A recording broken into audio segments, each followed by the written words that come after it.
Assalamu alaikum. This is Shama Farag. Welcome to Know Your Neighbor. Today I have a special guest. Her name is Radha France. And let me introduce you to Radha and how I get to know her. The first time I met Radha was at the church. I was invited as a panelist. I was an immature panelist. And one of the other panelists, when she was talking about Muslims, she referred how Muslims were bad to her country and her people and women in general. And I was not sure what to say.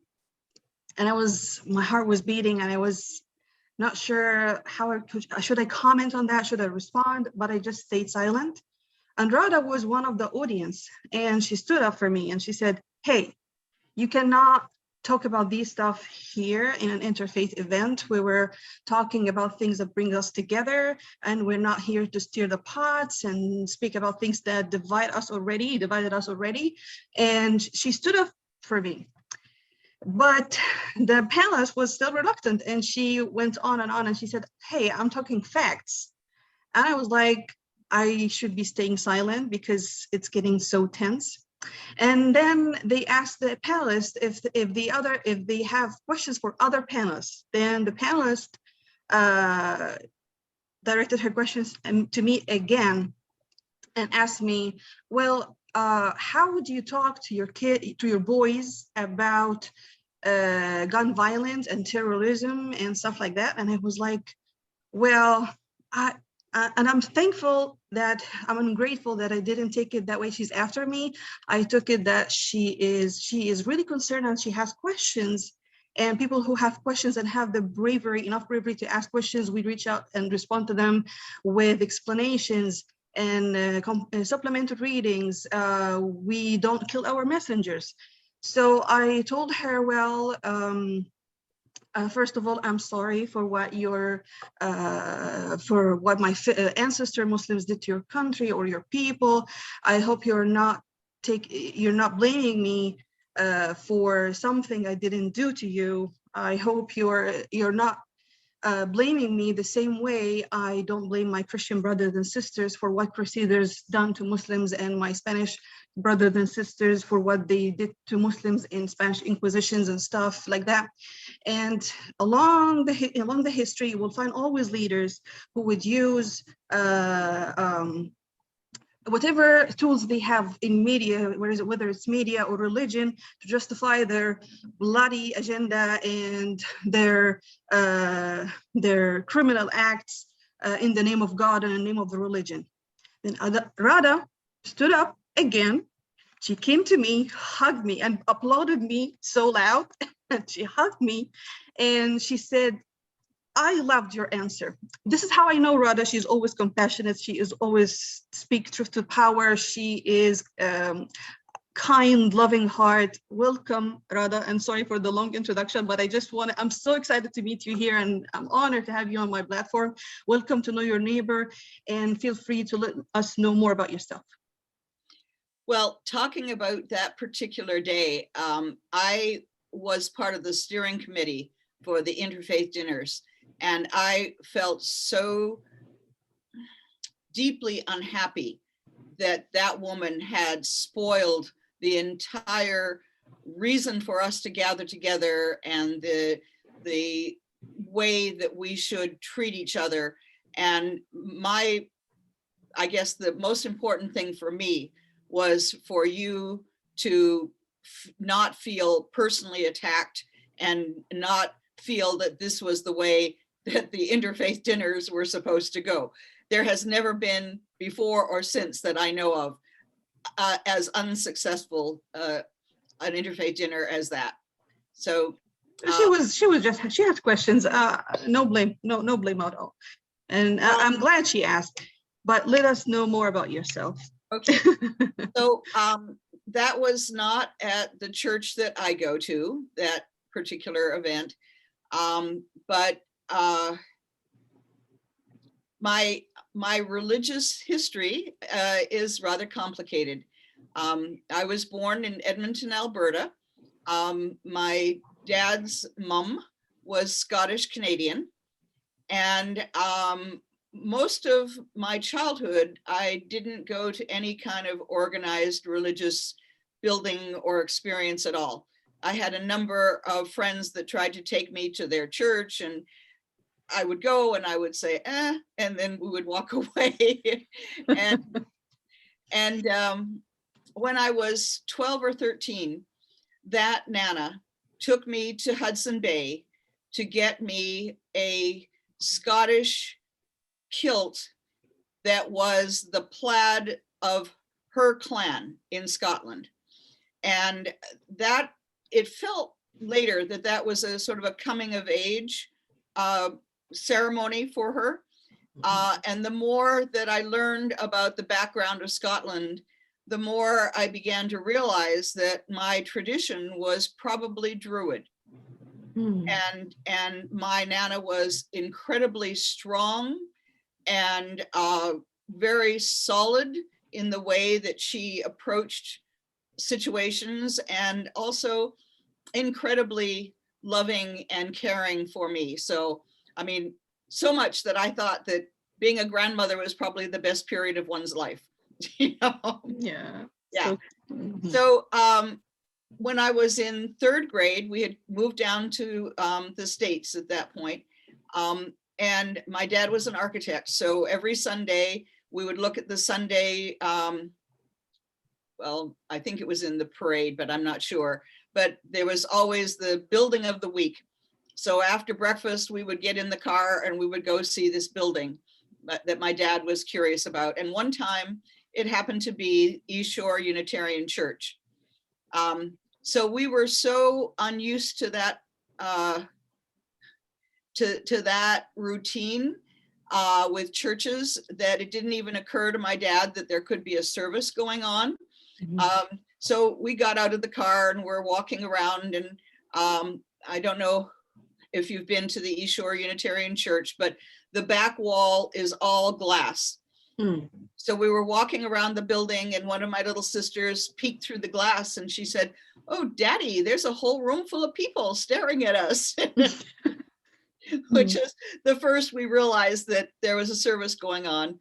So we sort of retreated from that side, but then the service was over, and my father asked the minister if he could go in and look at the interior of the church. And in looking at the interior, he noticed that there weren't any crosses. And he thought, well, isn't this a Christian church? And so he started to talk to the minister, who was a very gentle, wise man. And he explained that Unitarians don't follow the Trinity. And that's because they don't see Jesus as supreme above all. That Unitarians believe that there are great enlightened beings in a lot of different religious traditions: Buddha, Muhammad, Jesus, and Unitarians never refer to Jesus as Christ. It's always just Jesus. So that intrigued my father, and we started to go to the Unitarian Church. In high school, they have 1 year where every Sunday the high school students go to a different church, synagogue, whatever. And I don't believe at that time we went to a mosque, but I was very impressed at the Buddhist temple. And I'm trying to remember whether that was a service, or we definitely heard somebody talking about the Buddhist understanding. And so I was sort of drawn to Buddhism, but I was, with my family, we went to the Unitarian Church. Then I went to college. At a certain point in college, I took an early sabbatical after my sophomore year. I went to Europe because I wanted to work with a particular theater group that I knew was in Europe. And while I was in Europe, I heard a man named Pir Vilayat speak. And Pir Vilayat was the leader of the Western Sufi movement at that time. And I found myself really, really entranced in the idea that the spiritual journey was an interior journey, that there was nobody above telling you how you should think or believe. That one of the quotes that I was especially connected with was that the holy book is the holy book of nature, and that is where most of the really deep lessons in our life will be found. So most of my adult life after that, I was a Sufi, and I still am a Sufi, but I'm sort of / Unitarian Sufi at this point. God. Yeah. When I was in Morocco, I remember hearing the call to prayer, and that resonated so deeply in my heart that I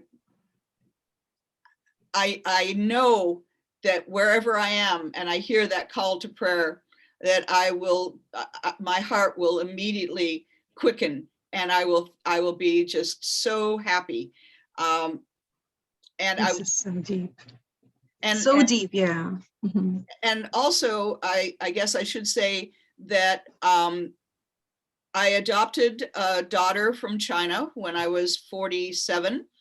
And one of the things they ask in all the paperwork is what religious tradition you will bring your child up in. And I thought, well, maybe they don't understand Sufism very much and they might be a little freaked out at that. So I said Unitarian. And so then when my daughter was a toddler, I thought, okay, this is what I said I would raise her. So we went back to the Unitarian Church.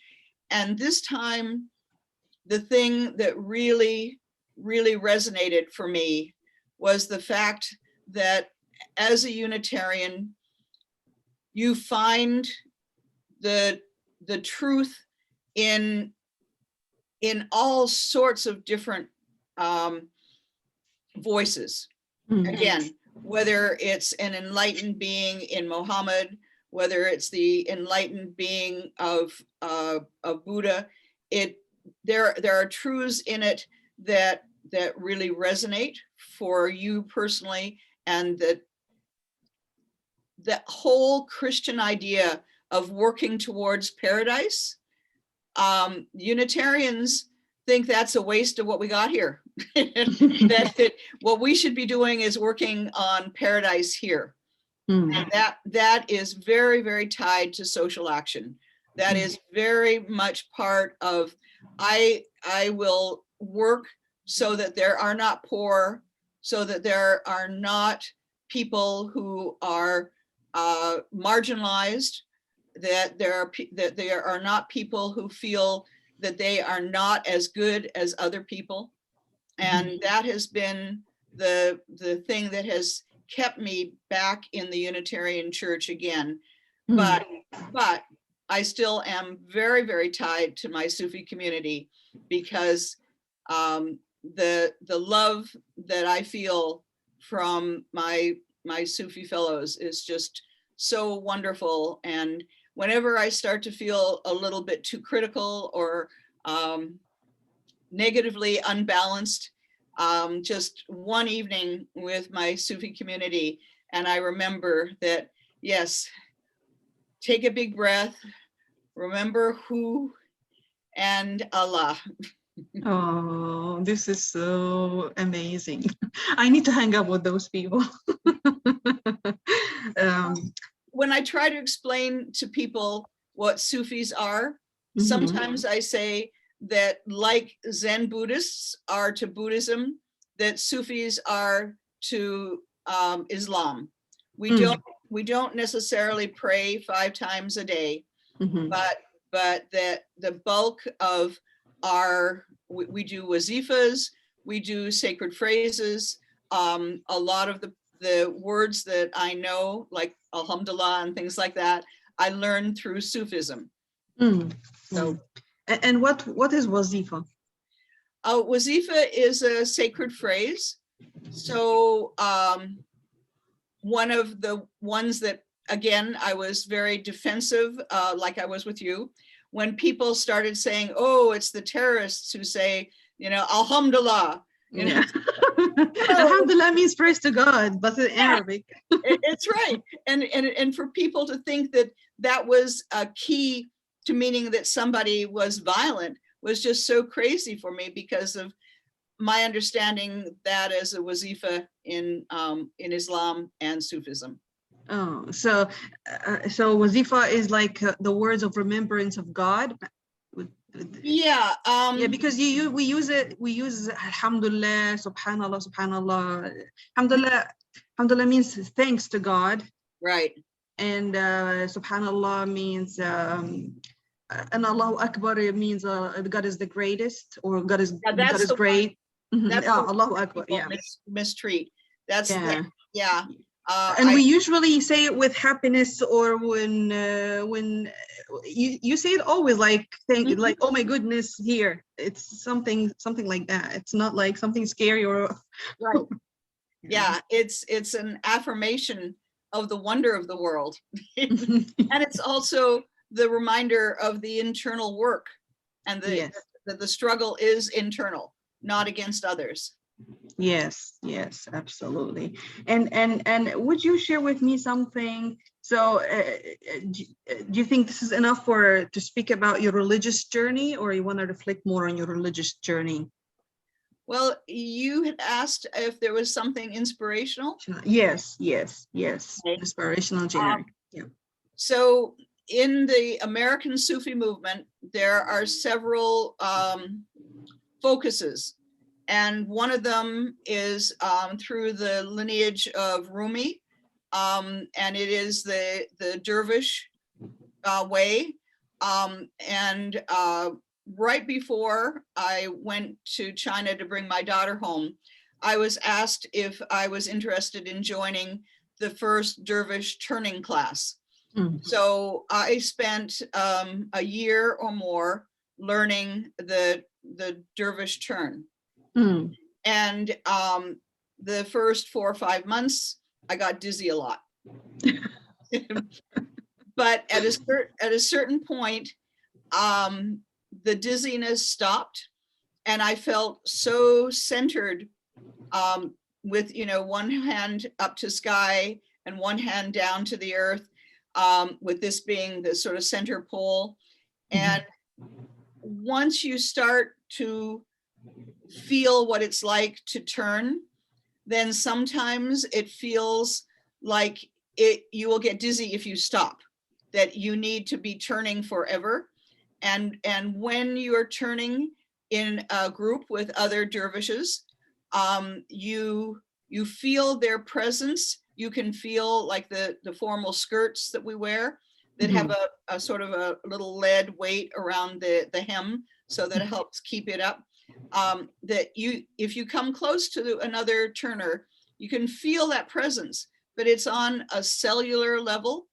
And so you begin not only to feel more centered and not dizzy when you're turning, but also that the edges of your body are disappearing, and that the molecules of your body and the molecules of the air and the molecules of the dancer next to you are all coming and going in an equal way.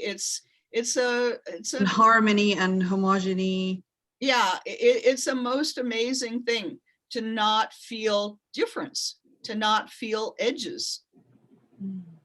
Mm-hmm. So yeah, and when my daughter, when we were still in China, and occasionally we would be at an airport or someplace where I couldn't give her toys or, play with her.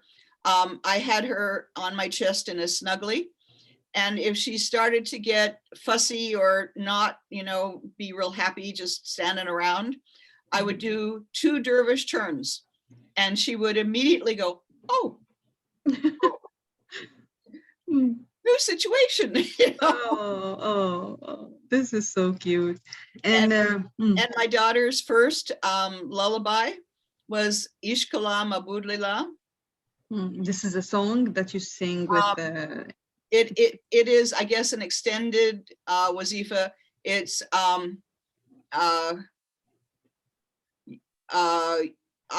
you are my love, my beloved. Gosh, now I'm forgetting the translation.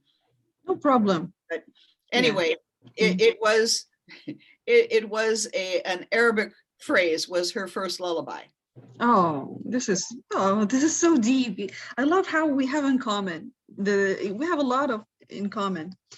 So we talked earlier and you mentioned that you were an actress. Do you want to reflect more on this? Well, when I was in high school, I did high school plays, and I really enjoyed feeling what it was like to be a character, to not be myself. For example, there is a play called Morning Becomes Electra, which is the Eugene O'Neill version of the Greek play Electra. I adore my dad. I still adore my dad, even though he's no longer with us. And Electra is the story of finding out that her beloved father has been killed. And in the classic story, it is her mother and her uncle, her dad's brother, that have killed the father to take the throne. So I played Electra. And in the play, I'm supposed to hate my mother so much that I can't do anything to avoid avenging my father's death, but by killing my mother. That's the goal that I'm focused toward. And the idea of hating my mother, the idea of wanting to kill my mother, even as a teenager, that never really occurred to me. And it was such a phenomenal experience to find myself trying to find what that young woman felt, and to convince an audience that that was really a deeply, it was a path that I could not turn away from. And when I went to college, I majored in psychology. And in those days, psychology was, you get these little rats and you train them, you give them a pellet if they do what you want. I never grew up with a tradition that said, you should do what we want you to do. So I didn't want any other being to have to do what I wanted it to do either. So I would go in the lab, and when the rat did something interesting, I'd give it a pellet. Good creativity. You're not following the rules. So I was not a really good psych person at that point, but I did have the opportunity to be in plays. And I realized that I learned more about the way other people thought by being in plays. So I decided that I would switch majors and become a theater major. And of course, the theater majors always are supposed to go to New York City, where you get your equity requirement and all of that. And I went to New York City, and excuse me for a second. Yeah, sure. And I got a non-equity role. In theater, you have to do 2 non-equity parts to get your equity requirement to be in equity. That's like the union. And a non-equity part is less than 5 or 6 lines. So, you know, like you're in crowd scenes and things like that. But we did a performance that was in Prospect Park in Brooklyn. It was a performance of Inherit the Wind. And the actor who played Clarence Darrow was really fascinating. He had been a professional fireman until he was in his 30s or 40s. And so I loved talking to him, you know, when we weren't on stage, and learning about his life and things. And then I would see, whenever people who were equity weren't on stage, they'd have these little postcards, and they'd be writing, you know, come see me in this play. And I would ask the actors, you know, what are you doing? And they said, oh, well, you know, this is to get directors and producers and things to come see us. And excuse the expression, but in my young hubris, I thought, ooh, that's like pimping yourself. Ooh, I don't like that, you know? And so I realized that that was not the kind of acting that I was drawn to. But there was at the time a kind of experimental theater in which actors gathered together and spent an evening pursuing a topic or a goal or a story, with the idea that at the end of the evening, the audience and the actors would be transformed. And that was the kind of theater that really drew me, because again, that was understanding how people thought, how other people perceived the world, that kind of thing. Real audience. Yeah, a real audience. Yeah, yeah. And sometimes it was scripted and sometimes it wasn't. So you just have to go, what come to your mind, you just utterly say it. In some cases, as I said, there was a plot, if not a script. There was a plot of where we would be headed. But the idea was to find the feeling in the audience that could carry them that next step forward in their understanding. Great.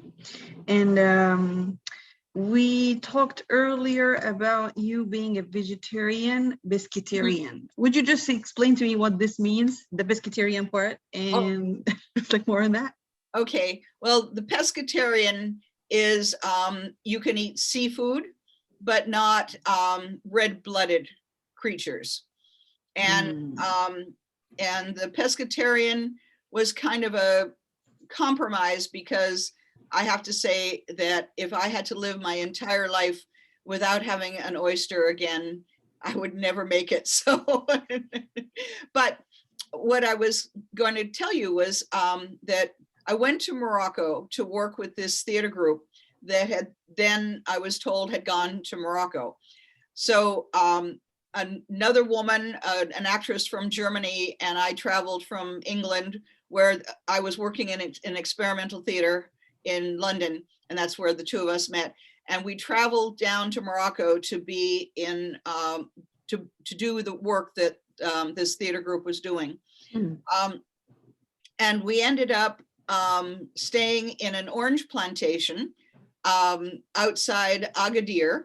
And it was near a little it was a little village that every week had a market. And while we were waiting for the other theater people to come, somebody said, oh, you know, you should go to the market and see what that's like. And I will never forget the smell of fresh roasted cumin. It was the most exquisite thing in the world. But when I went there, we went early enough that the butchers had just started to put all the animals by their hooves up on big they racks. hang it, yeah. And I watched them, you know, cut the animal open, and all the intestines get pulled out and fall on the ground when it was still cool enough that the intestines would be steaming. And then all the village dogs would come and tear and pull at all the intestines and everything. And I thought, wow, they don't seem to get in the way of these people. The dogs just sort of dodge in and out. And it seemed like an incredible craft that what I thought was a machete, one swipe could take the entire skin of an animal off and pull it out the tail without a single tear in the body. Yeah, the skin, the hide was intact. And I was very, very impressed with that. But as I walked from one rack to another rack to another rack, and I realized how small this village was, I found myself thinking, so all these animals are killed and eaten, and then it happens all over again in a week after week after week. And there was just a part of me that said, that just doesn't make sense to me. It just doesn't make sense that I should be demanding that of my fellow creatures. And at that point, I decided that I was going to find a way to eat and be healthy without eating mammals.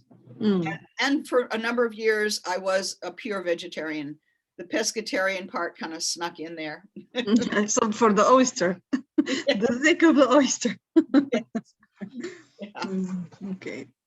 So in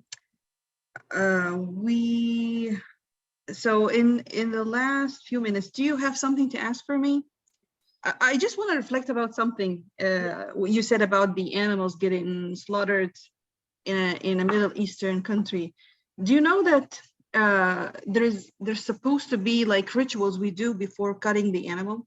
Like the knife should be so sharp, and it should be cutting in the neck at the angle so the animal won't feel it. You have to cut the through the neck in angle here, whereas the nerve is obvious. So whenever you cut, it get numb and he won't feel it. And you shouldn't be slaughtering an animal in front of another animal, so they won't feel bad for each other or feel tortured before that. Huh. So No, I knew about halal. yeah, this is the halal, what halal means. And you should say in the name of God before you slaughter. So do you know those things, or you just have, this is the first time? Because when I was in Morocco, my only common language was French. So I was not aware of what people were saying at the market. And I didn't know that, especially about the other animals, because I don't know how they were cutting as many animals as they were without those animals on some level watching. But this is what typically should be done when you're slaughtering an animal in halal way, but not people are following, and not people just do the thing like they saw their parents do it or see their ancestors do it, and they don't ask or they don't know why they're doing the thing. They do just by default, and this is a part of the one of the bad things, or this is the thing, being born as a Muslim makes you're just content with what you have. You're not asking. But when you're born or you're traveling to being an immigrant in a Muslim minority country, you have to know the whys, why you're doing so, and this is the help with the knowledge why we're doing and practicing those things that way. Being born as a Muslim is not enough, So do you have any questions for me in those last minutes? I enjoy talking to you. I don't want to end it. Yeah, I actually did say I was going to do something at 2:15, but I said I might be late. But it would be good if we could keep to that limited time together. Even though I hope we will talk, inshallah, again and again. Inshallah is an Arabic word, means God wills, or God is willing. Yeah. So nothing hard. When you said born a Muslim, and I know that this is one of those questions that you've probably heard to death, because my adopted daughter from China has certainly heard it to death, is, were you born somewhere other than America? Yeah. This is a question for me. Yeah, I was born in Egypt. I was born and raised in Egypt. And what was the most surprising thing that has occurred to you, or that you've learned since coming to America? The most surprising thing? Well, there's lots of surprising things that happened to me since I came to America, and you won't believe how many surprising things that happened to me, but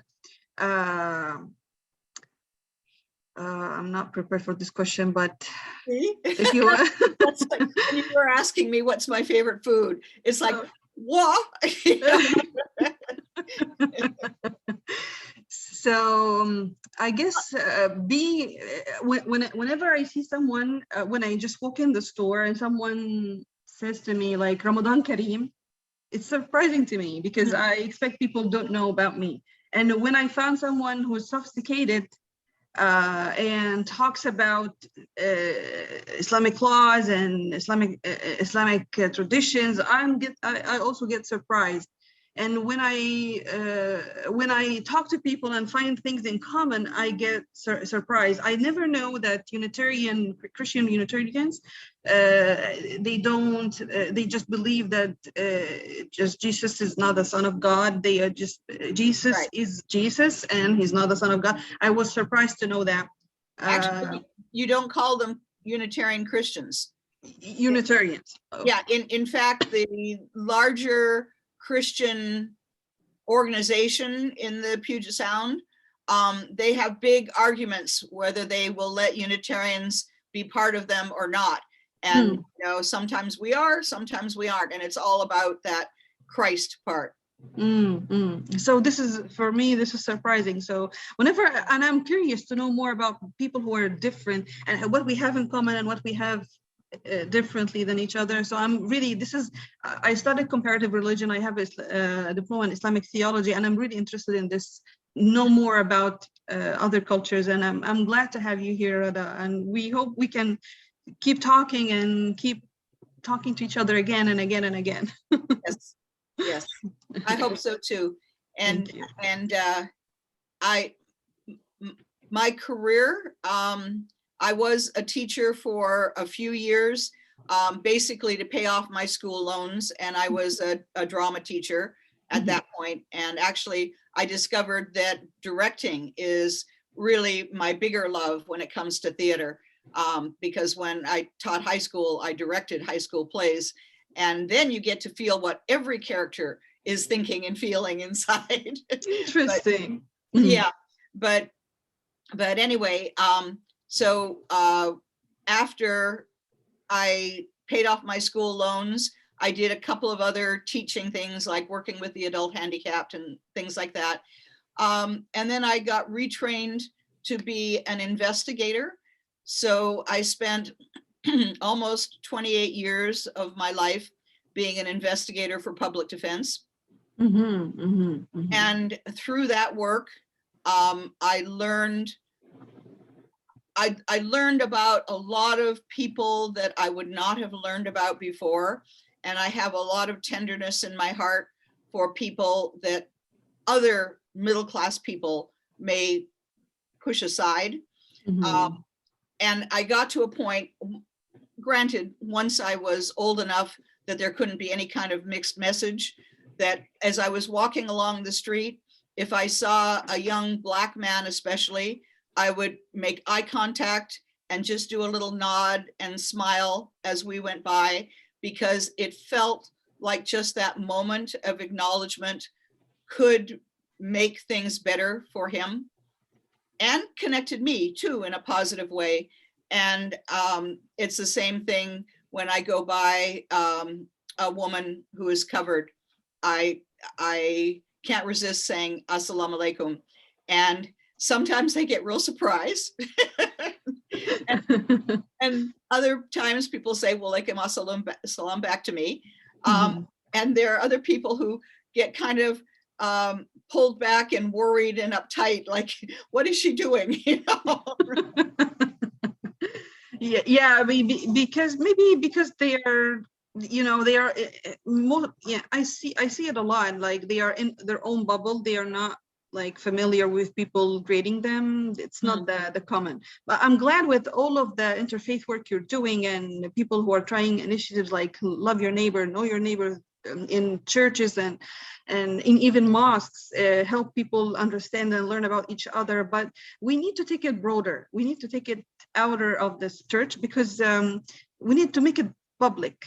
You know, so people will be more familiarized with the know your neighbor thing. It's not going to be only limited to church, because not all people are religious, and not all people are going to church, unfortunately, and to the mosque as well. So we need to make it like in public service, and we need to get the word out about this work more and more. And well, it didn't happen this year, or maybe not last year either, but the Kirkland 4th of July parade is something that I really love our interfaith group to walk in, because people see all the different traditions walking together. And I think it was the last year that I did that, that you come to a certain part of the parade and people were actually standing up and applauding. And that was really super, because that is taking it wider. You know, that is taking it into communities that might not have any idea that there were people who did have an interest in appreciating and celebrating each other's religious traditions together. Powerful. This is powerful. You know, just let me know whenever you have a future event, and I would love to spread the word out to my people and just come and show up, you know, to any of your events. We would love to. Okay. Yes. Yes. Okay. Thanks for watching, all you guys, and keep in the lookout for future episodes. Salam.